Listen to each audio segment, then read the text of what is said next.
What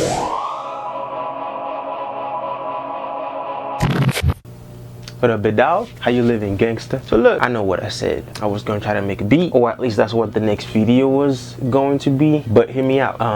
Plans changed. I ended up having to go shopping with my wife. So look, today's gonna be a pretty simple story time. It's gonna be my first time coming to the United States. First of all, I gave up dreaming about coming to the state. Where I'm from, having family that lives in the USA, it's like you always had that desire in the back of your mind that, damn, I want to see what that's like I want to see what the United States is about. Because you know, in majority of the movies I've watched as a kid, I've never really seen Newark. You know what I'm saying? Like, you know, when you go to like downtown Newark or like the hoodest part of wherever it is that you live at, they don't really show you that in TV. So when you watch TV, it's always clean road, Madison Square Garden, a nice airport, a really nice glass house. So in your mind, that's all there is in the United States. There is no homeless people. Everybody drives nice cars. Everybody had money. Basically, in my mind, if I ever get to come to the state, once I leave out the airport, somebody's gonna give me 2 car keys, a house key, and a suitcase full of money. Don't judge me, I didn't know better, but I was about to. So 2016, November 2016 actually, I graduated high school in 2015. It was 2016 and I literally was not doing anything. I was just hanging around the block, all my friends, just trying to make some money the best way I could. But back home, it wasn't really no job for somebody. Like, you need to know someone to know someone in order to get a decent job that's paying you decent money. So that wasn't an option since I didn't really know nobody. Around end of October, beginning of November, I believe, my mom came and she was like, look, you can't do this. You can't just sit around and just you're wasting your life away. You need to do something. Truthfully speaking, I never told anybody, but the main reason why I never really wanted to school, I was raised in a single parent household, so my mom didn't really got it like that, and she was busting her ass left and right trying to provide for me and my sister. And when my sister, which is 3 years older than me, finished high school, my sister always had it figured out. But by the way, I'm the black sheep of the family. I'm the one that don't know what the hell I'm doing. I'm pretty much, at the time, I was pretty much existing. So I seen the stress her paying for my sister's university, because that's what they call college back home. I've seen the stress of her paying for my sister's university, and she was barely making it. By barely, I mean barely. I didn't want to be that second burden. So what I had told myself was, all right, I'm gonna give myself a year, you know what I'm saying, like network and try to get some job. But like I would get a little job here, there, and there, but it wasn't really, you know what I'm saying. Anyway, back to the story. Moms came to me and she was like, yeah, you can't do this. You have to, you gotta find something to do. And I told her, there's nothing that I'm saying that I could do. She told me, listen, I understand where you're coming from, but it's not about the money, you know what I'm saying? It's about me wanting my kids to do better for themselves. So against what I wanted, we both agreed that, okay, I'm gonna go to school. The next day, or like a week later, she called me and she gave me the money. So I went down to the college. That was the same college my sister was at, Université Hautes Études. So I went down there and I paid for it. So I paid to get in because all my the paperwork were fine. I paid for it. When I got home, I told my mom, yeah, I paid for it, okay, cool. I have to go back tomorrow to straighten out the paperwork. I remember what I had to go back for, my ID. The ID that I had from back home, bro, I lost it. But it was like so dark, it was pitch black, like you couldn't see my face. So they needed some other form of ID that had a clear picture of my face. So that's why I had to go back. The next day, I'm getting ready to go back. My mom came to me and was like, yeah, don't even bother. I'm like, what do you mean, don't even bother? Oh, they just dropped off the paperwork. What paperwork? Because in my mind, like I told y'all before, I had already X'd that out. She said, yeah, the paperwork came early. Turns out, I believe at the time Obama had a program where if you have a family member that applied for your residency, I think like whatever the wait time period was, if you've already been waiting for a certain period of time, they boost you forward. So this is what ended up happening to my mom. So they sent it for my mom. I was 20 years old at the time. Technically, I was not considered an adult for the United States. So I ended up benefiting from my mother coming, if that makes sense. I don't know if I really explained it because I'm not really familiar with all the immigration terms though. So yeah, because at the time my sister was 23, so she could not come with us. I was 20, under 21, therefore I was able to beneficiate from my mother's residency coming here. I remember getting like a bittersweet feeling because, bro, I just paid for the college. I already had my mind set that I'm about to go to college, we're about to turn up, do all type of crazy shit, and the next day, done. But with a grain of salt, I told myself, fine, sure, I'll go.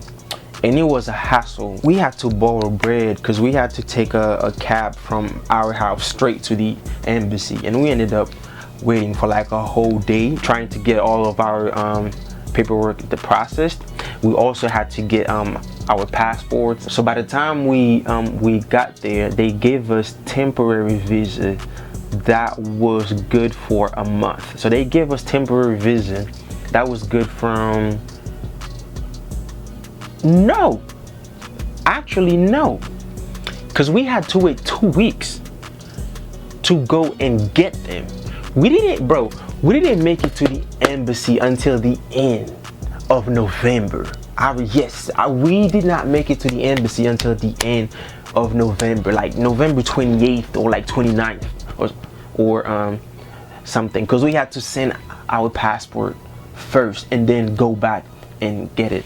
When we went to get this passport, bro, they stamped our visa with the passport that was good to go since November 13th, and it was good for a month. I repeat, they gave us our passport with a stamped visa on it around November 28th, 29th, but they stamped it since November 13th, and we had a month. So by December 13th, we had to leave. Otherwise, we have to restart the whole process over again. Now, picture this, with a single woman that don't have a dollar to her name, the stress. Nonetheless, I believe she called my uncle and my aunt. They figured something out to where they got us a flight for December 10th, right? December 10th come. Now, at this point, I had a couple days to adjust my mind to the fact that I was gonna leave the state. So now I go from disbelief to sad. Now I'm happy because, all right, the dreams are finally coming true. Now I am happy. So the day come, wake up, get ready. My uncle, I had an uncle that was still living back home at the time, grabbed his car, came, picked us up. We drive to the airport. My aunt called my mom right before we scanned our tickets in, and she told her, hey, look, get me some bubble core because apparently they mad expensive here in the state. She got the bubble core. No, actually, no. That's like 3 days after. When we got to the airport on December 10th, you gotta scan your tickets by like you know, like when you go to an airport where you scan your ticket first and then you walk in the airport. It was basically the same thing. So we went to scan our ticket, it wasn't scanning. Tickets was not scanning. Now we're stressing out. we called my uncle. Hey, tickets are not scanning. He had to call my other uncle, the one that actually purchased tickets for us with his credit card. We called him. He had to reach out to his credit card company, because for some reason any flights out of Haiti is like super expensive. Why? I don't know. So I'm paraphrasing, but what was told to him is along the line of this: a credit card in Belgium ordered 2 one-way tickets from Haiti, but the location of the transaction at the time was not made in Haiti, it was made in Belgium. So how come you're using a credit card in Belgium for one flight to Haiti, and the flight is not even coming to Belgium, it's going to the United States? The whole transaction was screaming fraud, which now I understand, but back then I was cussing left and right, because it's like, how dare you? He had to explain the whole situation to the credit card company, got his refund, and thankfully he still had bread left on the credit card, so he had to reorder this flight. Picture this: the next flight was not leaving until December 12th. The visa expired December 13th. Imagine that.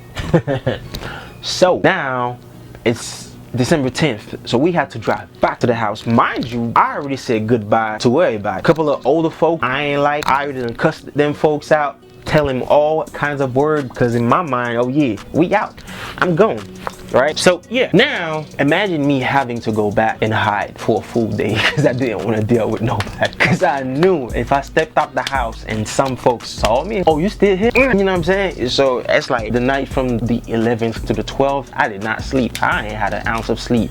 My uncle came by, picked us up. The closer we were getting to the airport, the more stressed I was getting, because I'm like, I have all kinds of situations running through my mind, because if these tickets don't scan, oh yeah, what are you gonna do? So everything's blurry.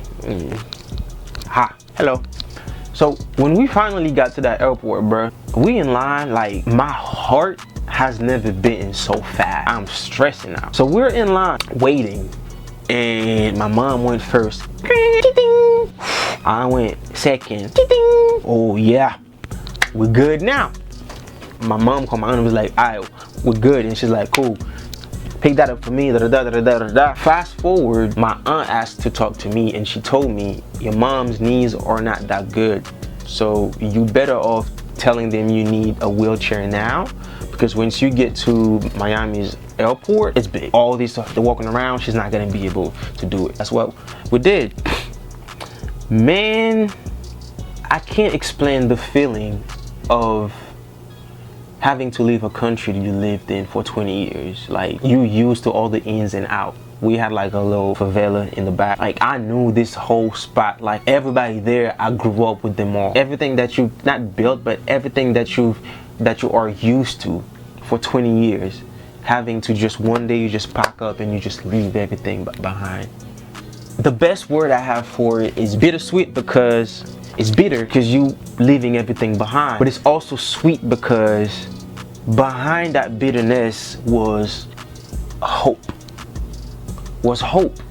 Hope for a better life, hope for better things, hope for a better house, being able to have more than one pair of shoes, being able to have light 24/7, because back home it wasn't really. You would get electricity like 3 hours out of like a 24-hour gap. So it was mixed feelings, sad but happy. I got happier when I finally saw hope turned into happiness. When I looked up, because I had that song playing on repeat in my head, Coldplay, Sky Full of Stars. So when I finally saw these tall ass buildings, because I think we were coming from, like, it was like buildings and it looks like it was a beach, my heart dropped and the bitterness switched automatically to happiness. Alright, whatever it is that I used to dream of, you about to walk into your dream. The whole day felt surreal. Once I realized, ooh, this is where I am now, and the plane lands,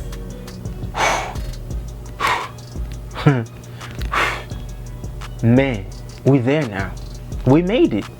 And what ended up solidifying my feelings, I started walking through the airport, and to my left it was an exit. Like, you know, like when you exit the airport and cars could like park and shit and pick you up. To my left I saw an exit, and I saw a bunch of cars that looks new to me at the time. They all look brand new to me because like everything works. There's no like fume coming out cars.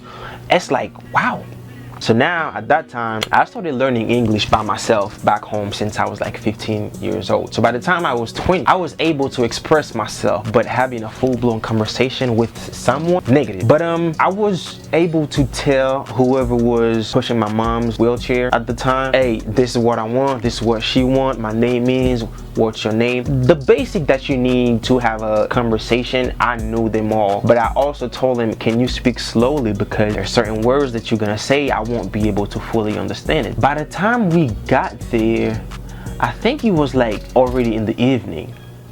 So I think with us it was different because we had to walk to like a separate like spot and sit with immigration, but it was like a different kind of thing because it was like, I wouldn't want to say full, but the process took mad long, because I remember it took us like damn near 4 hours by the time we finally saw an immigration officer, and we had to give them all of our paperwork, which took another 30 to like 40 minutes because they had to leave, go over there, come back, stamp this, go over there, come back, stamp this, ask for this, ask for that, da da da. By the time they were done, it was like mad dark. Stress started coming out, because we had connected flight, so we had to land to Miami, and then from Miami we had to fly to New Jersey. We landed in Miami somewhere around 5, 6. Our next flight was like 7:45. It was 9:30, 10 p.m. We were still in the immigration spot. So at this point, I didn't even know how to ask him properly. Like I said, my English wasn't that good. It's still not good, but better than what it was back then. I literally just told him, our plane late, new plane, New Jersey, yes, no. And he said, oh no, don't worry about it, like we know that we made you late, so we're just gonna put you on the next flight, give us back all of our paperwork and give us no flight. By that time it had already started to settle in. This whole day was like a roller coaster of emotion. Happiness was replaced with sadness, because I'm starting to think, while I'm like sitting there, I'm thinking like, yo, I would probably be in some barbecue right now with some of my friends, eating, drinking, talking shit. Once we done at so-and-so spot, we would have shot to so-and-so spot. I know that girl would have been waiting for me. I would have, and it's like I started playing all this scenario in my head, like I'm sad again. Got on the plane, my phone dead, so I don't even know what's happening. For both flights, I took window seats. I remember seeing the lights though, and I'm like, you don't really see that many lights back home. When it's night, your eyes either adjust to it, or you have candles or like a lamp or the moon. It was really rare to have electricity for more than 8 hours back home. They would probably give it to you at 10, cut it at like 4 or 5 in the morning. On the good days, you would get it at like 4 or 5 in the evening, and they would cut it at like 6, 7 in the morning. Having electricity in the house 24/7 was different to me. So being in the plane and seeing all these lights, just weird, but also beautiful. When we finally landed in New Jersey, I only had like a long sleeve shirt on me and like a tank top under, because Haiti's hot, bruh. I think I finally found somewhere to charge my phone. Ended up getting on the airport Wi-Fi, logged into my WhatsApp, and I called my aunt. Hey, we there. Man, I stepped outside, bruh. It was December 13th. If anybody remember how cold it was back in December 2016, I stepped outside in that cold, say, where you going? Where you going? Wait.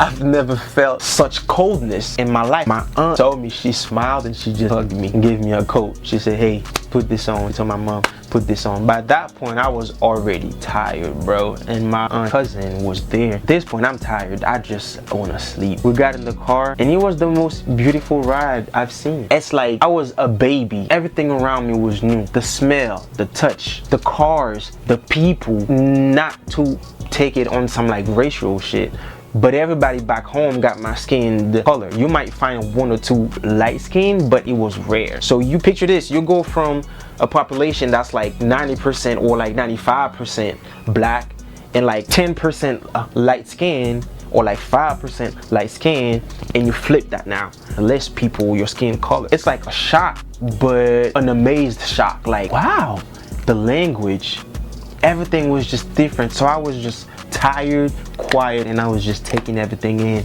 The crackheads don't be out at night. At least though I ain't see no crackheads. So, and I remember getting to my aunt's neighborhood, and like, so back home, right, any piece of lands that you own, you show ownership by building walls around that land, which was completely different from me, because over here the only thing that shows land was like a small fence or something, or some houses they don't even have that. It's just empty. Like back home you couldn't see the front of somebody's house. Everything had walls up. Over here it's like you can see everything. You could see every house. You see people going in and out their house comfortable, and it's like, wow. Finally got to my aunt's house, bro. I was way too tired. I just got in. I told my aunt, where do I sleep? She was like, yeah, just go upstairs, your bed upstairs. I ain't gonna lie, I definitely took a couple pictures. If I find these pictures, or if I find like my old passport, I was happy, but I was too tired to show it. That was my first time in the state. Good times though. Yeah. Good time.